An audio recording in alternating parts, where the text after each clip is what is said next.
नमस्कार, आप देख रहे हैं यूनाइटेड जेके और मैं हूं सुरिंदर शर्मा। पहलगाम हमले में भारत को एक बड़ी कामयाबी हाथ लगी है और पाकिस्तान को एक करारा झटका। दरअसल पहलगाम हमले में जिस टेररिस्ट ऑर्गेनाइजेशन ने इस कांड को अंजाम दिया था, इस हत्याकांड को अंजाम दिया था, और कश्मीर में पिछले काफी समय से जो ऑर्गेनाइजेशन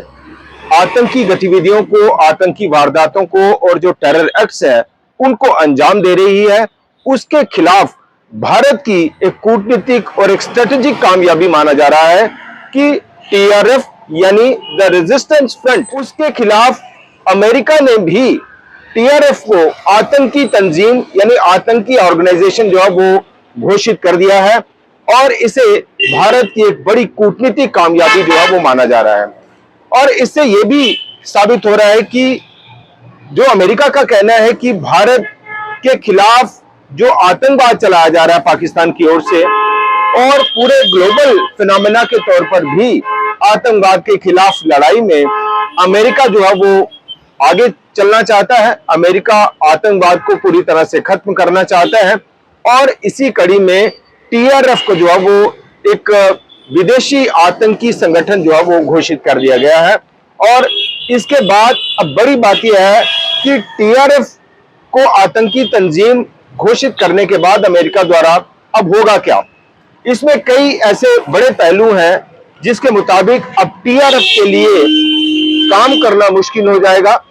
टीआरएफ का जो फाइनेंशियल स्टेटस है उसमें एक बड़ा झटका लगेगा।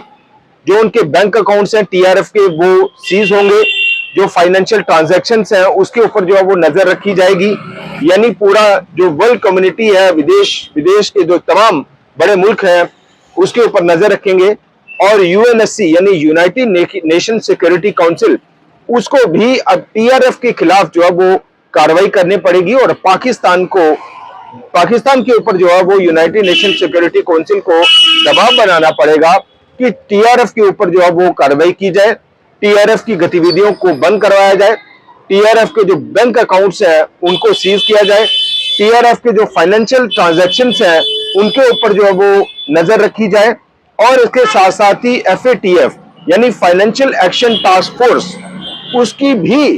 कड़ी नजर और निगरानी रहेगी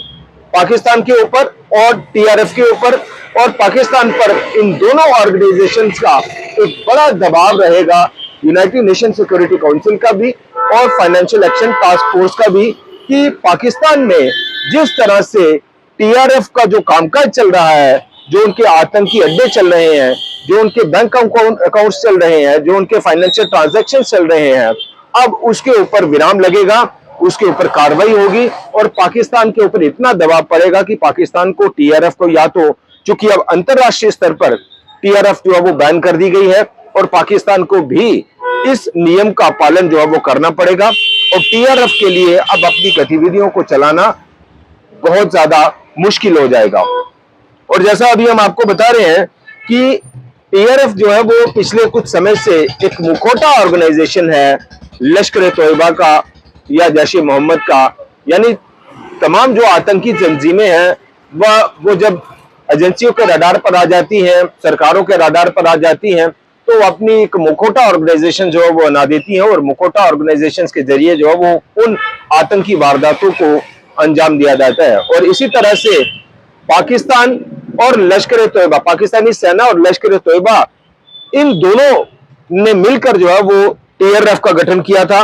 और ये जो गठन है ये करीब 2019 में किया था, जब 5 अगस्त 2019 के बाद जिस तरह से जम्मू कश्मीर से धारा 370 खत्म हुई, उसके तुरंत बाद जो है वो पाकिस्तान और पाकिस्तान की सेना और लश्कर-ए-तोयबा ने ये जो मुखौटा ऑर्गेनाइजेशन है टीआरएफ, उसको फॉर्म किया, उसको बनाया, द रेजिस्टेंस फ्रंट। और कश्मीर में सो कॉल्ड आजादी के नाम पर या अलगाववाद के नाम पर जो है वो टीआरएफ ने अपना जो कामकाज है वो शुरू किया। और इसके बाद जो है वो 5 जनवरी 2023 को भारत ने टीआरएफ को पहले ही आतंकी संगठन जो है वो घोषित कर दिया था, आतंकी ऑर्गेनाइजेशन जो है वो घोषित कर दिया था। और लगातार भारत जो है वो पूरे विश्व पटल पर, यानी पूरे वर्ल्ड कम्युनिटी को और खासतौर पर बड़े मुल्कों को, जिस तरह से अमेरिका हो या यूनाइटेड नेशन सिक्योरिटी काउंसिल हो, उसके सामने जो है वो भारत इस तरह की कोशिश करता रहा है कि जो टीआरएफ है वो अब एक मेन फ्रंट ऑर्गेनाइजेशन है भारत में और कश्मीर में जो है वो आतंकी गतिविधियों को और अंजाम देने वाली जो ऑर्गेनाइजेशन, और इसके खिलाफ जो है वो कार्रवाई की जाए। लेकिन भारत की ये तमाम कोशिशें अब तक जो है वो इतना नहीं अमल में आ पाई, या तमाम जो कोशिशें हैं वो इतनी ज्यादा कामयाब नहीं हो पाई। लेकिन अब पहलगाम हमले के बाद जिस तरह से पूरी तरह से जो एजेंसीज है वो टीआरएफ को इसके लिए दोषी मान रही है, और एजेंसीज के पास तमाम सबूत भी हैं और रिकॉर्ड्स भी हैं, और भारत की तरफ से जो है वो पहलगाम हमले को लेकर पाकिस्तान पर जो दबाव बनाने की पूरी कोशिश हो रही है।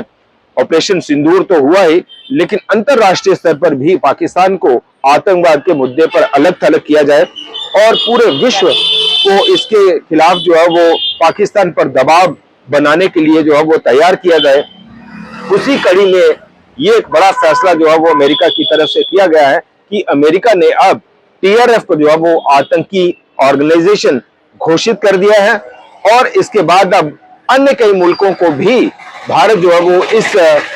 मुहिम में जुटने के लिए कोशिश कर रहा है, या इस मुहिम में शामिल करने के लिए कोशिश कर रहा है कि आतंकवाद की जो लड़ाई है वो सिर्फ भारत की लड़ाई नहीं है, वो पूरे विश्व की लड़ाई है। और पूरे विश्व में आतंकवाद की फैक्ट्री अगर कोई चला रहा है तो वो पाकिस्तान चला रहा है, और पाकिस्तान के खिलाफ पूरे वर्ल्ड को, पूरे विश्व को जो है वो समझना पड़ेगा कि पाकिस्तान को इसके लिए इतना ज्यादा आइसोलेट कर लिया जाए, पाकिस्तान के ऊपर इतना ज्यादा दबाव बने कि पाकिस्तान को आखिरकार ये जो आतंक की फैक्ट्री है उसको बंद करना ही पड़ेगा। नहीं तो ये सिर्फ भारत के लिए खतरा नहीं है, ये पूरे विश्व के लिए खतरा है। और अब तक देखा गया है कि जहां जहां भी जो टेररिस्ट एक्टिविटीज हुई हैं या जो टेरर एक्ट जो हुए हैं, उसमें कहीं ना कहीं जो तार है वो पाकिस्तान के साथ ही जुड़ते रहे हैं। ओसामा बिन लादेन एक सबसे बड़ी एग्जाम्पल है इस चीज की कि ओसामा बिन लादेन जो अमेरिका का सबसे बड़ा दुश्मन, वो भी पाकिस्तान में ही छुपा हुआ था, और पाकिस्तान में घुसकर अमेरिका ने जो है वो उसको फिर खत्म किया। तो ये भारत की मुहिम का एक बड़ा पड़ाव और एक बड़ा पहलू, टीआरएफ को अमेरिका ने अब आतंकी संगठन, विदेशी आतंकी संगठन जो है वो घोषित कर दिया है, और इसके बाद अब टीआरएफ के लिए काम करना, आतंकी गतिविधियां चलाना और आतंकी वारदातों को अंजाम देना और पाकिस्तान के मंसूबों पर काम करना अब मुश्किल हो जाएगा। फिलहाल इतना ही, देखते रहिए यूनाइटेड जेके। नमस्कार।